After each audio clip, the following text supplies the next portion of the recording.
যারা ক্লাসমেটের সঙ্গে প্রেম ভালোবাসা করে না, এরা হচ্ছে পাগল। এরা কি বলেন তো ভাই? যারা ক্লাসমেটের সঙ্গে প্রেম ভালোবাসায় যুক্ত হয়ে যায়, এরা কি? এরা এক নাম্বার নাদান, পাগল, অবুঝ, কিছুই বুঝে না। আরে ভাই, ক্লাসমেটের সঙ্গে প্রেম করে? কারণ আপনার বয়স যখন হবে 18, তখন আপনি কচি কাঁচা, দাড়ি উঠেনি। আর কিন্তু ওই 18 বছরের মেয়েটা দেখবেন মায়ের সমান বয়স হয়ে গেছে। ভয় কি হয় না? কথা বলেন। মানে মেয়েটার 18 বছর বিয়ে হয়ে যাবে, আপনি 18 বছরের কচি। আর যখন আপনাকে বলবে, আর আপনিও বলবেন যে আমি তোমাকে বিয়ে করব, মেয়ে যদি বলে যে আমার বাড়ি থেকে লোক এসেছে আমাকে দেখতে, আমার বিয়ে দিয়ে দিবে, আপনি তখন 18 বছরের কচি, না নিজে কাজ করেন, না চাকরি পাবেন, না ব্যবসা করতে পারবেন, না বাপ মাকে গিয়ে বলতে পারবেন মা আমি বিয়ে করব। 18 বছর বয়স, এখন আপনার মুখ দিয়ে দুধের গন্ধ বের হয়, কিন্তু ও কিন্তু 18 হয়ে গেছে। আর মেয়েরা 18তেই একদম পরিপূর্ণ নারী হয়ে যায় কি যায় না? যায়। তখন 18 বছর যখন বয়স হয়ে গেছে, আপনি কিছুই করেন না, বেকার।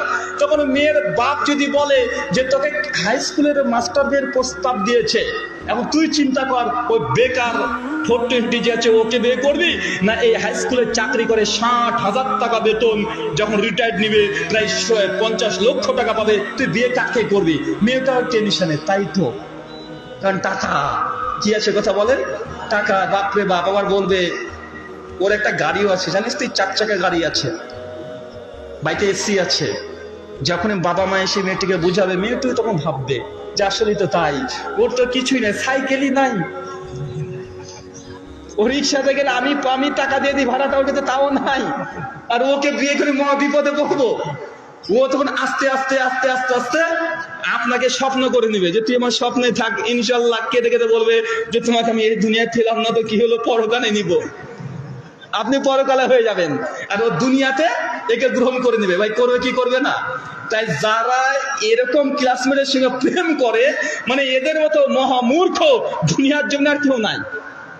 আমি আপনাকে উদ্বুদ্ধ করছি না, মানে এটা আপনাদের পাগলামি, এটা আবেগ। আবেগে কাজগুলো করছেন। আল্লাহ সুবহানাহু ওয়া তাআলা আমাদের তরুণ সমাজ, যুব সমাজ যারা আছে, তাদেরকে এই কথাগুলো বোঝার তৌফিক দান করো। সকলে বলি আল্লাহুম্মা আমিন। দুটো জায়গাতে যুবকরা ইন্নী আখাফুল্লাহ এই শব্দ ব্যবহার করতে হবে। এক, কোনো মেয়ে যদি প্রস্তাব দেয়, ভয় করে পালিয়ে আসতে হবে, একদম নবী ইউসুফের মতো ভয় করে পালিয়ে আসতে হবে, থাকাই যাবে না ওই জায়গাতে। আর 2 নাম্বার, যখন দেখছেন কোন মেসেজ এসেছে, ডিজিটাল যুগ, একদম প্রথমে ব্লক। কি করতে হবে? মেসেঞ্জার কি করতে হবে? মেসেঞ্জার আগে ব্লক করে দিতে হবে। যদি করতে পারেন, ইনশাআল্লাহ দুনিয়াতে কল্যাণ আছে, আখিরাতে কল্যাণ আছে। আল্লাহ সুবহানাহু ওয়া তাআলা আমরা যে কথাগুলো বললাম, এগুলোর প্রতি আমল করা তৌফিক দান করো। আল্লাহুম্মা আমিন।